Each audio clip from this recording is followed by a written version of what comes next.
पहिले नै मेयर चलाएर अनुभव लिइसकेको र काठमाडौँलाई आधुनिक काठमाडौँमा बदल्न, यहाँका सडकहरू चौडा गर्न, यहाँ अनेक नयाँ कामहरू अगाडि बढाउन र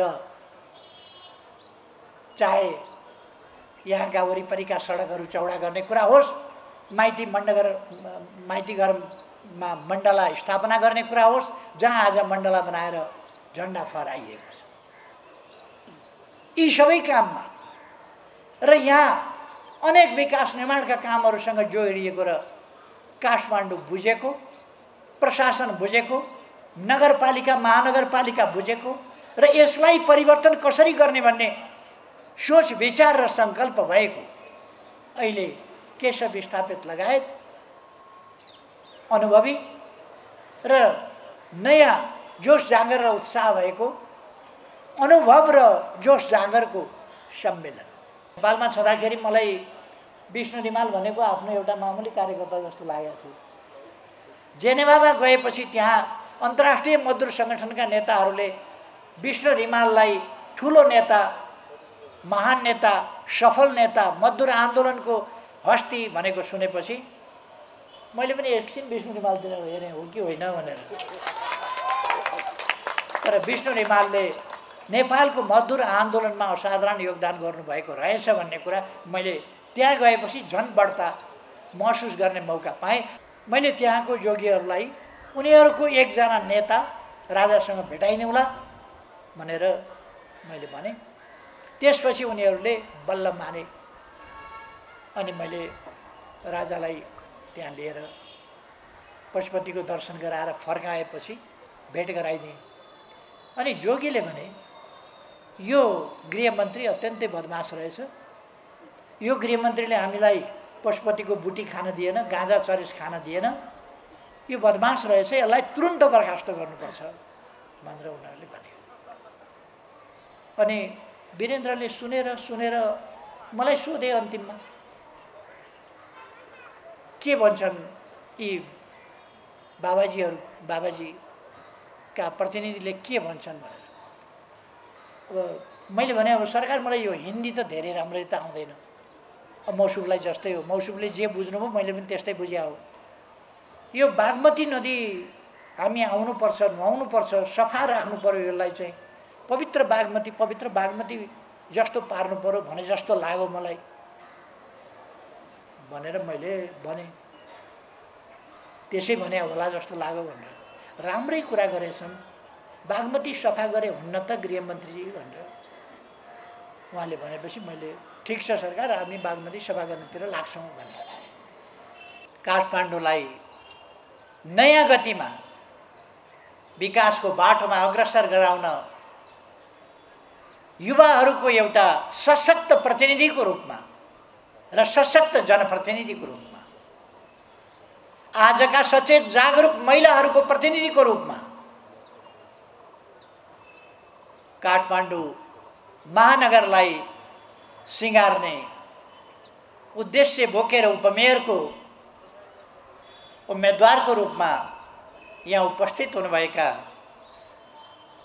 सुनिता डङ्गोलज्यू, उहाँको प्रतिभा त हामीले अनेक हिसाबले देख्यौँ। उहाँले जहाँ पुग्यो त्यसरी आफूले सम्बोधन गर्न सक्नु हुँदो रहेछ भन्ने कुरा साङ्केतिक भाषाबाट पनि उहाँले साङ्केतिक भाषाको आवश्यक भएका साथीहरूलाई सम्बोधन गरेको देख्दा उहाँको बहुप्रतिभा यसै देखिन्छ। अर्थात् उहाँ शारीरिक रूपमा अशक्तता अपाङ्गता भएका व्यक्तिहरूको पनि साँचो प्रतिनिधि, महिलाहरूको पनि साँचो प्रतिनिधि, युवाहरूको पनि कर्मठ प्रतिनिधि र काठमाडौँवासीहरूको नवोदित प्रतिनिधि, नयाँ पुस्ताको एउटा प्रतिनिधिको रूपमा उहाँ आउनुभएको छ। उहाँलाई पनि म सम्बोधन गर्न चाहन्छु। विभिन्न जनसङ्गठनहरूबाट यहाँ प्रतिनिधित्व गर्दै आउनुभएका साथीहरू, कलाकार साथीहरू र नेकपा एमाले त अहिले देश नै एमालेमय बनाउन सफल भएको छ, देश नै एमालेमय भएको छ। एक दिनमा टिकटक कति बन्छन् हिसाब गर्न गाह्रो छ। फेसबुकमा कति स्ट्याटस लेखिन्छन् त्यो फेसबुकले मात्रै जान्दछ। अब गीत कति बन्छन् दिनमा, हरेक ठाउँमा 2टा 3टा 4वटा 5वटा गीतहरू लोकार्पित भइरहेका हुन्छन्। कोही चुनावी गीत, कोही अरू गीतहरू, सूर्यको पक्षमा, एमालेको पक्षमा, उज्यालोको पक्षमा, ज्ञानको पक्षमा, विकासको पक्षमा, शान्ति सुव्यवस्थाको पक्षमा गीतहरू बनिरहेका छन्। देश बनाउने सङ्कल्पहरू पोखिरहेका छन्। यसरी नयाँ नयाँ गीत र सङ्कल्पहरू लिएर उपस्थित हुनुभएका कलाकार साथीहरू, सञ्चारकर्मी साथीहरू र सामाजिक जीवनका विभिन्न क्षेत्रबाट यस मजदुर दिवसमा मजदुरहरूसँग ऐक्यबद्धता जनाउन आउनुभएका सबै साथीहरू, आज अन्तर्राष्ट्रिय श्रमिक महिला दिवस के मजदुर दिवस। यस मजदुर दिवसको इतिहास लामो छ।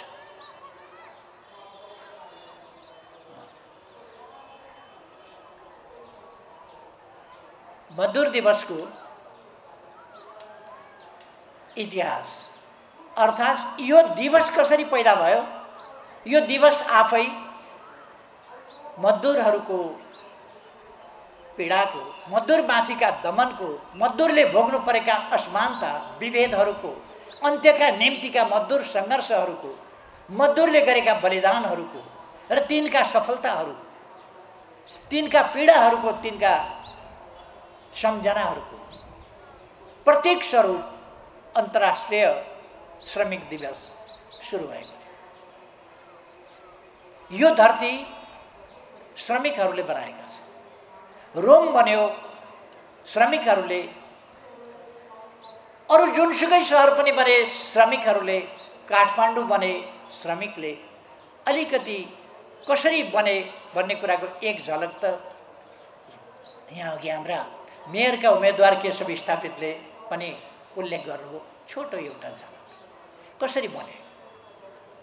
पुरातनभन्दा पुरातन सहरहरू र आधुनिकभन्दा आधुनिक सहरहरू सबै बने श्रमिकहरूको श्रम र पसिनाबाट, श्रमिकहरूको मेहनतबाट। तर ती श्रमिकहरू आज जुन अवस्थामा आइपुगेका छन् त्यो उनीहरूको बलिदानपूर्ण सङ्घर्ष, प्रतिरोध र परिवर्तनका निम्तिको उनीहरूको अथक र अनवरत प्रयास। त्यसबाट आज श्रमिकहरू आजको अवस्थामा आइसकेका छन्। नत्र भने महिलाहरूले समान ज्याला प्राप्त नगर्ने, श्रमिकहरूले जिउन पुग्ने गरी,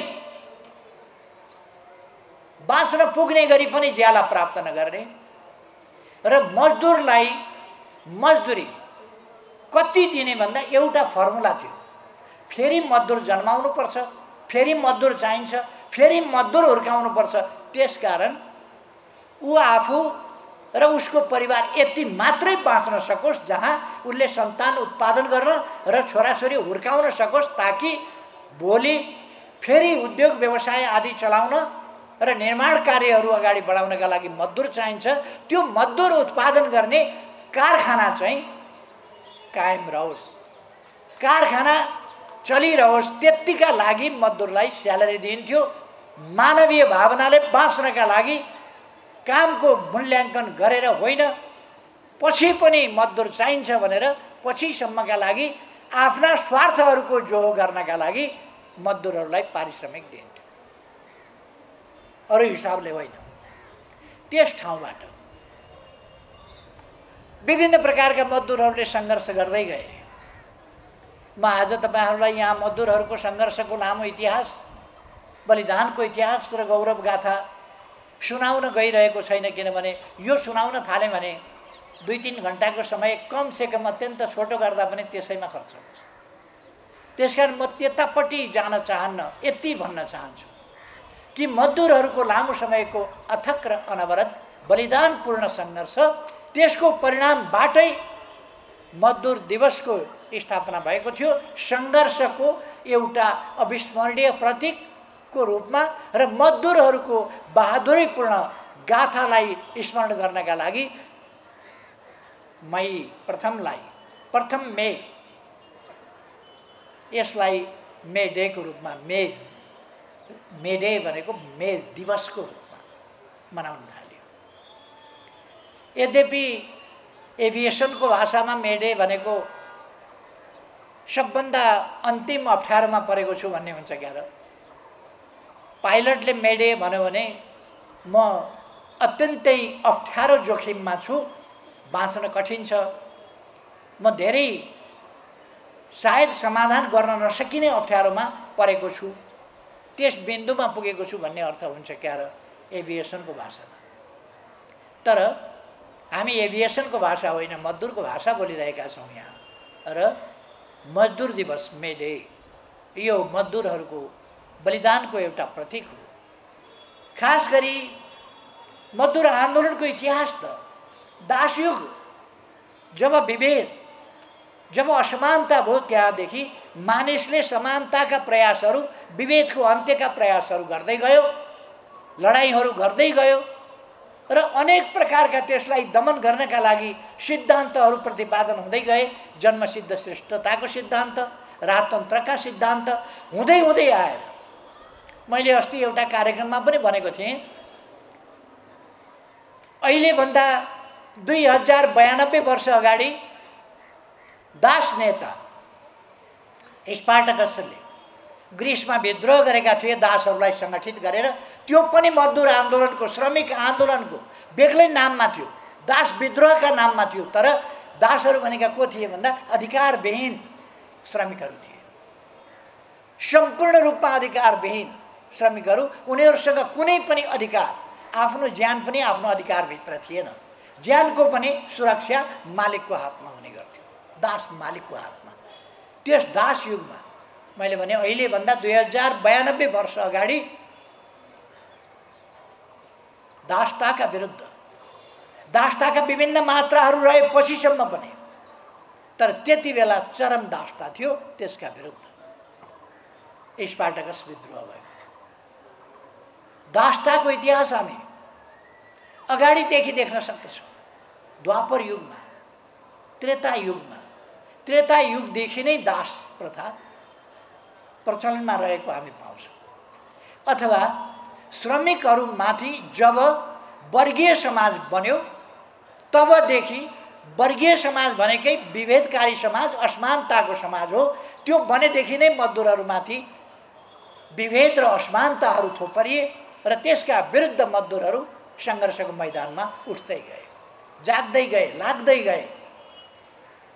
मैले एउटा प्रसङ्गको अघि कुरा गरेँ। एउटा प्रसङ्गमा मैले भनेको थिएँ 2092 वर्ष अगाडि स्पार्टकसहरूको विद्रोहले जुन कुराको आवाज उठाएको थियो, समानताको कुराको आवाज उठाएको थियो, 1215 मा जाँदा म्याग्ना कार्टा बन्यो। तर म्याग्ना कार्टाले त्यो भावना बोक्न सकेन जो श्रमिकहरूले, यो त 1215 को कुरा थियो इस्वी सनको, अर्थात् अहिलेभन्दा 1000 वर्ष लगभग, अथवा 992 वर्ष, 93 वर्ष अगाडि, 993 वर्ष अगाडि स्पार्टकसले उठाएको कुरो, अहिलेभन्दा त्यति अगाडि उठाएको कुरो, अहिलेभन्दा 2092 वर्ष अगाडि स्पार्टकसले उठाएको मागसँग मिल्दैन थियो। किनभने यो म्याग्ना कार्टा सम्भ्रान्त वर्गले उठाएको थियो, त्यसकारण स्ट्याटसका आधारमा अधिकारको कुरा गर्यो त्यसले। जबकि स्पार्टकसहरूले स्ट्याटसको आधारमा होइन, मानवीय भावनाका आधारमा, मानवीय औचित्य र आवश्यकताका आधारमा समानता हुनुपर्छ भन्ने कुरा उठाएका थिए। अथवा श्रमिक वर्गले चेतनाको बिगुल, समानताको बिगुल, न्यायको बिगुल मानव जातिको इतिहासमा पहिलोपल्ट श्रमिक वर्गले फुक्यो। राजनीतिक आन्दोलनको हिसाबले भन्ने हो भने, राजनीतिक आन्दोलन र मजदुर आन्दोलनको हिसाबले भन्ने हो भने, यद्यपि त्यस बेलासम्म मजदुर सङ्गठन बनिसकेका थिएन, तर मजदुरहरूले सङ्गठित रूपमा 1831बाट आफ्नो मजदुर आन्दोलन सुरु गरेका थिए। त्यस आन्दोलनले बिस्तारै मजदुरहरू केन्द्रित भएर विचार निर्माण गर्यो, मजदुर वर्गीय हितहरूलाई केन्द्रित गरेर विचार निर्माण गर्यो र सर्वहारा वर्गीय विचार, यसको सन्दर्भमा यस विचारबाट सोच्दै जाँदा दर्शन, सिद्धान्त, नीतिहरू, सामाजिक सुप्रबन्धका अनेक चिन्तनहरू बने। यसमा अनेक वैज्ञानिकहरूले, अनेक दार्शनिकहरूले दिमाग ख्याए र आज हामी यस ठाउँमा आइपुगेका छौँ। आज मजदुरहरूका हक हितका लागि सङ्गठन निर्माण भएको, विश्व स्तरमा सङ्गठन निर्माण भएको 1919मा ILO, इन्टरनेसनल लेबर अर्गनाइजेसन 1919मा स्थापना भएको थियो र त्यसले मूलतः 5वटा धेरै महत्त्वपूर्ण मुद्दाहरू राखेका थियो। महिलाहरू सम्बन्धी, बालबालिका सम्बन्धी, श्रमका हक सम्बन्धी, समानता, समान ज्यालाका सम्बन्धी र सामाजिक सौदाबाजी, यो सामूहिक सौदाबाजीका सम्बन्धमा महत्त्वपूर्ण यस्ता 5वटा मुद्दाहरू त्यसले राखेको थियो र त्यस सन्दर्भमा मजदुर आन्दोलन अगाडि बढ्यो। र नेपालमा भन्ने हो भने राजनीतिक आन्दोलनको सुरुवात मजदुर आन्दोलनबाट भएको थियो। त्योभन्दा अगाडि राजनीतिक आन्दोलन भएको थिएन। पहिलोपल्ट 2003 साल फागुनमा विराटनगरमा मनमोहन अधिकारीको नेतृत्वमा राजनीतिक आन्दोलन मजदुर आन्दोलनको रूपमा पहिलोपल्ट सुरु भएको थियो। त्यसपछि नेपालमा जयतु संस्कृतम नामको अर्को विद्यार्थी आन्दोलन सुरु भएको थियो र त्यसपछि त्यसले राजनीतिक आन्दोलनलाई आन्दोलनको रूपमा, त्योभन्दा अगाडि आन्दोलनको रूपमा उठ्न सकेको थिएन। भित्रभित्र विद्रोह थियो। 97 सालको विद्रोह भित्रभित्र उठेको थियो तर सडकमा उत्रिएको थिएन। सडकमा उत्रिएको पहिलो शक्ति भनेको मजदुर शक्ति हो नेपालको इतिहासमा र आन्दोलनको इतिहास सुरु गरेको नेपालका मजदुरहरूले र यसपछि मजदुर सङ्गठनहरू निर्माण हुँदै गए। त्यति बेलादेखि मजदुरहरू सङ्गठित भएर आफ्ना मजदुर वर्गीय हितहरूलाई अगाडि बढाउन थाले र आज म सन् 2019 अहिलेभन्दा 3 वर्ष अगाडि जेनेभा ILOको हेडक्वार्टरमा त्यहाँ वार्षिकोत्सव थियो। अन्तर्राष्ट्रिय श्रमिक सङ्गठनको 100 वर्ष पुगेको, सफलताका 100 वर्षहरूको एउटा उत्सव मनाउने वर्ष पनि थियो। त्यस वर्ष म जेनेभामा पुगेको थिएँ र मैले नेपालका श्रमिकहरूले र हामीले नेपालमा प्राप्त गरेका सफलताहरूको प्रशंसा अन्तर्राष्ट्रिय श्रमिक सङ्गठनबाट जेनेभामा सुन्न पाउँदा अत्यन्तै खुसी लाग्यो। नेपालमा छँदाखेरि मलाई विष्णु रिमाल भनेको आफ्नो एउटा मामुली कार्यकर्ता जस्तो लागेको थियो।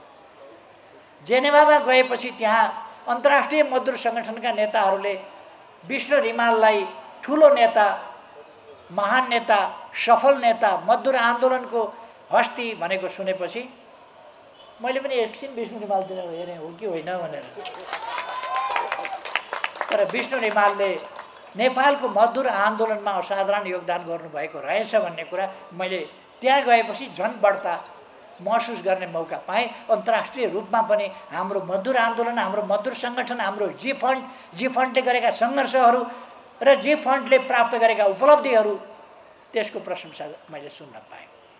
र जी फन्डले जसरी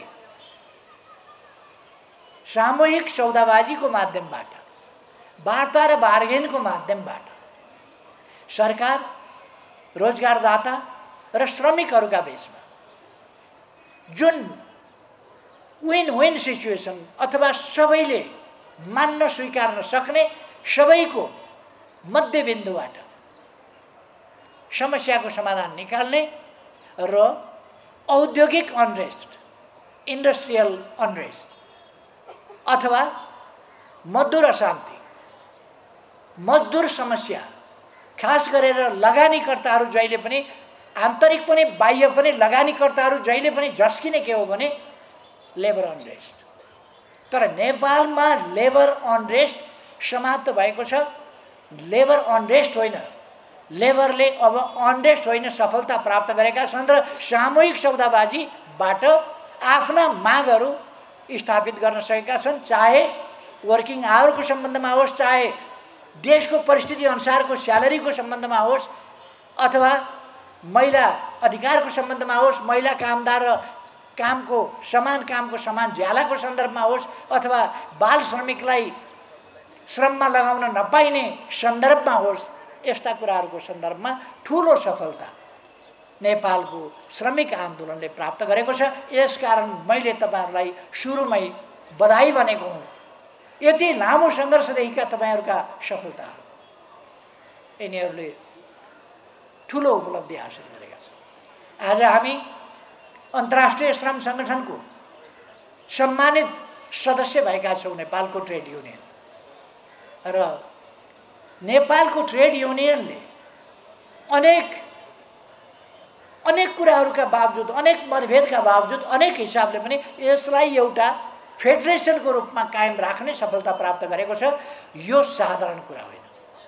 सङ्घर्षशील मजदुरहरू सहकार्य पनि जान्दछन् र खाली अरूको इन्स्ट्रुमेन्ट, अरूका निम्तिका हतियारको रूपमा मात्रै प्रयोग हुने होइन, आफ्ना वर्गीय हितहरूलाई कसरी सुरक्षित, संरक्षित, प्रवर्धन गर्नुपर्छ र तिनीहरूलाई सफलतामा पुर्याउनु पर्छ भन्ने पनि जान्दछन् भन्ने कुरा यसबाट देखिएको छ। म बधाई भन्न चाहन्छु, धन्यवाद भन्न चाहन्छु र तपाईहरुलाई फेरि एकपल्ट धेरै धेरै बधाई। धेरै गर्दा एउटा गीत मैले सुनिराखेका थिएँ, धन्दा नमान नेकपा एमाले यहाँ छँदैछ भन्नु। कुनै प्रकारको अप्ठ्यारो आयो भने, कुनै प्रकारका कठिनाई आयो भने, वैचारिक अन्योलता आयो भने, दिशाहीनता आयो भने चिन्ता नगर्नुहोस्, धन्दा नमान्नुहोस्। यहाँ एमाले छ, त्यसले स्पष्ट वैचारिक दिशा दिन्छ। त्यसै गरेर सङ्गठनात्मक विशृङ्खलता आयो भने समेटेर लिएर जाने एमाले छ। हरेक सेक्टरमा समस्या आयो भने सेक्टरल विषयगत प्रश्नहरूको समाधान दिन एमाले छ र मजदुर समस्याका समाधान दिन एमाले छ।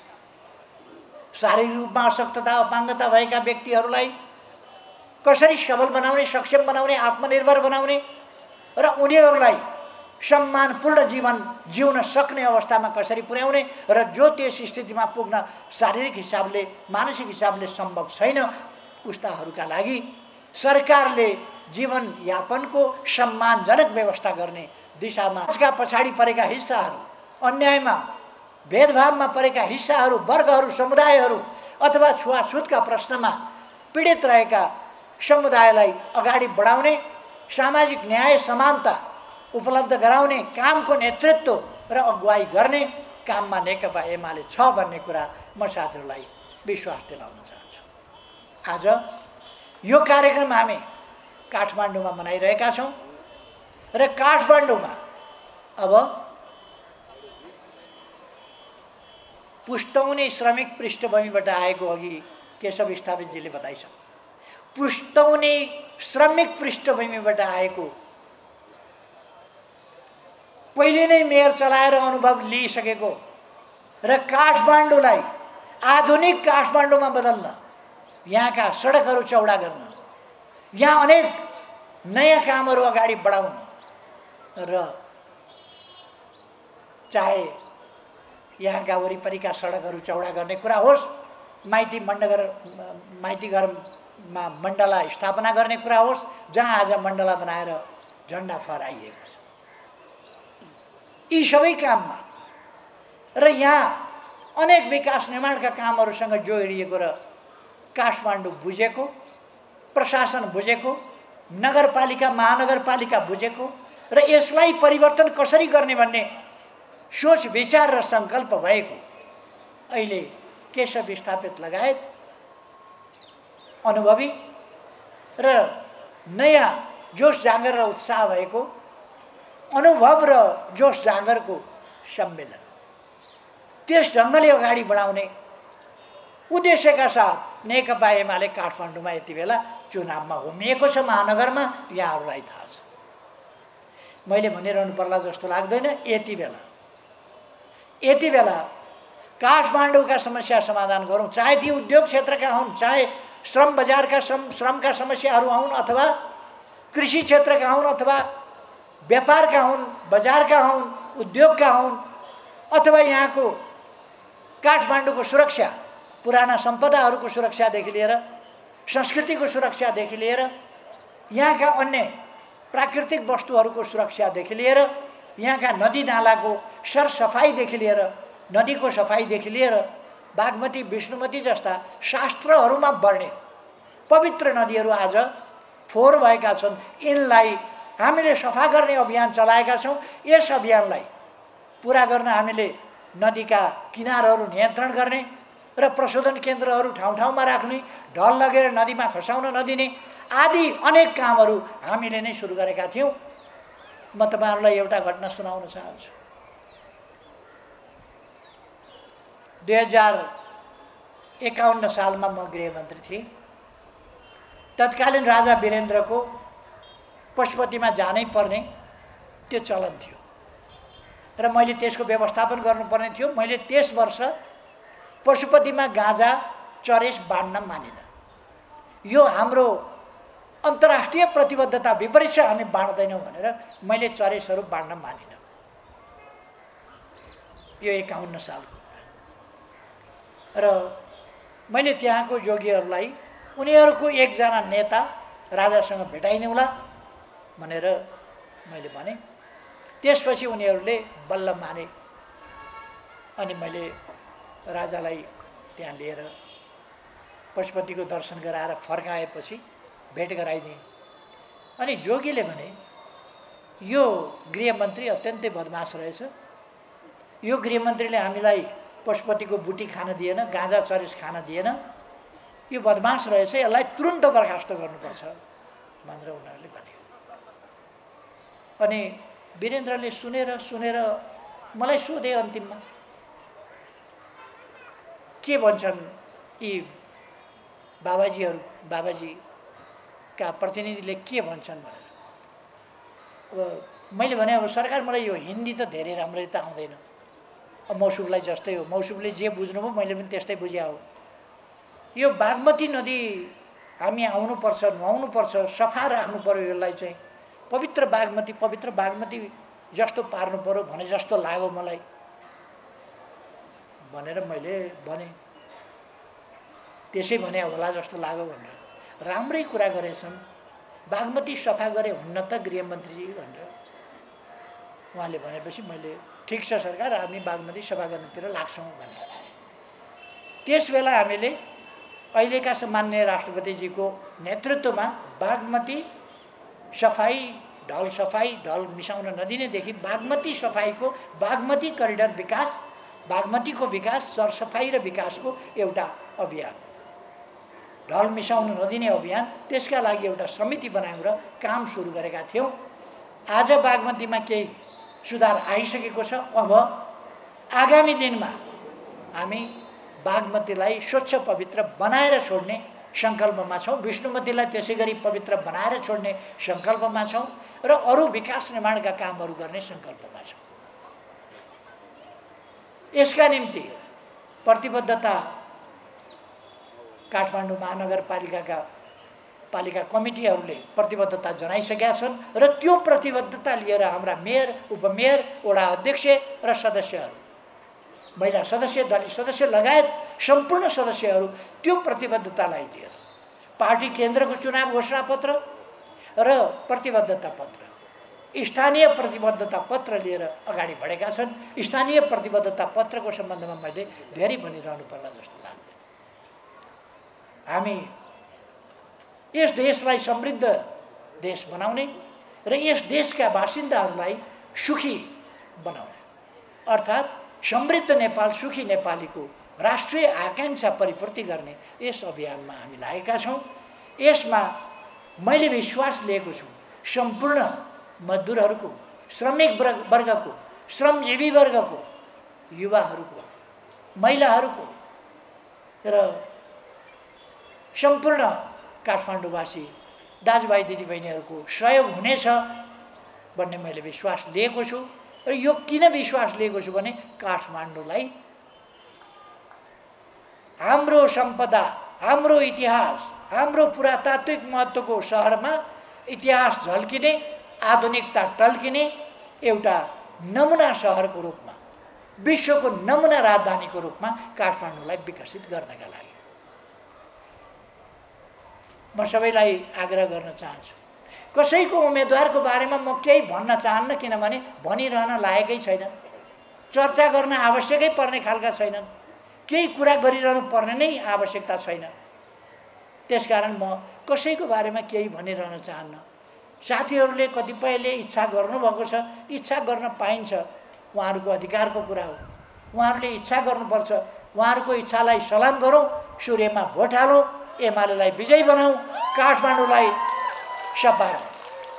यही आग्रहका साथ हाम्रो अहिले फेरि हिटौँडा जानुपर्ने भएको हुनाले अरू धेरै कुरा भन्नुभन्दा पनि म यहाँबाट यहाँहरूसँग बिदा लिन्छु। धन्यवाद।